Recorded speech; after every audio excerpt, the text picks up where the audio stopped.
నమస్కారం స్వామి. నేను చాలా కష్టాల్లో ఉన్నాను. నా మీద కొంచెం దయ ఉంచి ఈ కష్టాల నుండి బయటపడే మార్గం చూపాలి. చూడు నాయనా, కష్ట సుఖాలనేవి ప్రతి ఒక్కరి జీవితంలో సహజంగా ఉండేవి. వాటిని గురించి చింతించకుండా ముందుకు సాగటమే మన కర్తవ్యం. లేదు స్వామి, నేను మిమ్మల్నే నమ్ముకుని ఉన్నా. ఎలా అయినా ఈ కష్టాల నుండి బయటపడే మార్గం చూపండి స్వామి. అయితే ఒక పని చేయి నాయనా, నీకున్న కష్టాలన్నింటినీ ఒక్కొక్క తెల్ల కాగితం పైన ఒక్కొక్క కష్టాన్ని రాసి వాటిని ఒక మూట చుట్టు. వచ్చే గురువారం సాయంత్రం ఆ మూటను తీసుకుని నా వద్దకు రా. వేగంగా వెళ్ళాలి. ఇంటికి ఇది దగ్గర మార్గం. అలివేలు అలివేలు అలివేలు, కాస్త మంచినీళ్ళు పట్టుకుంటా, త్వరగా రా. ఇదిగోండి మంచినీళ్లు. నువ్వు త్వరగా వెళ్ళి ఆ బల్ల మీద కొన్ని తెల్ల కాగితాలు కలము ఉంటుంది, తీసుకునిరా.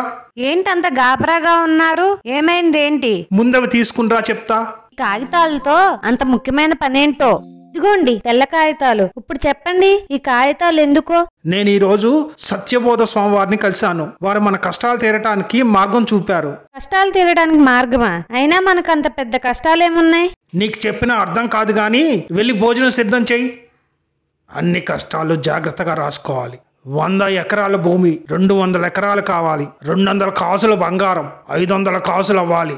ఇంకా 2 ఇల్లులు 6 ఇల్లులుగా మారాలి.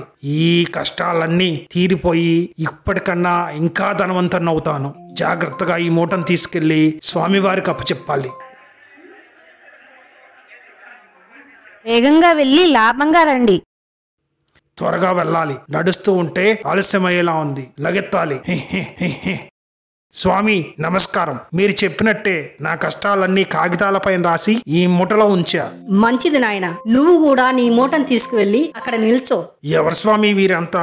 వాళ్ళ చేతుల్లో ఆ మూటలేంటి? వాళ్ళు కూడా నీలానే వాళ్ళ కష్టాలన్నింటినీ మూట కట్టుకుని తెచ్చారు. చీకటి పడ్డ కొంతసేపటికి 1 నిమిషం పాటు దీపాలు ఆపడం జరుగుతుంది. అప్పుడు నీ కష్టాల మూటని ఇక్కడ పెట్టి నీకు నచ్చిన మూటను తీసుకుని వెళ్ళవచ్చు. వాళ్ళు కూడా అదే చేస్తారు. ఆహా, ఇదేదో బాగుంది. తొందరపడకుండా మంచి మూటను ఎంచుకోవాలి.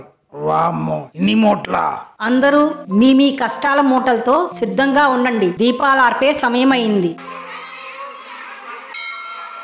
నాయనా దాసు, నీకు నచ్చిన మూటను తీసుకున్నావా? లేదు స్వామి, నేను నా మూటనే తీసుకున్నా. ఇక్కడ చూస్తే అందరి కష్టాల మూటలు నాకన్నా చాలా పెద్దవిగా ఉన్నాయి స్వామి. వాటిని చూసినప్పుడు నా పరిస్థితి మెరుగ్గా ఉందనిపించింది. అంతేకాదు వాళ్ళ కష్టాల మూటల్లో ఎలాంటి కష్టాలు ఉన్నాయో అని భయం కూడా వేసింది. అందుకే నా మూటనే నేను తీసుకున్నా. అదే నాయనా, నీకు నేను చెప్పింది కూడా.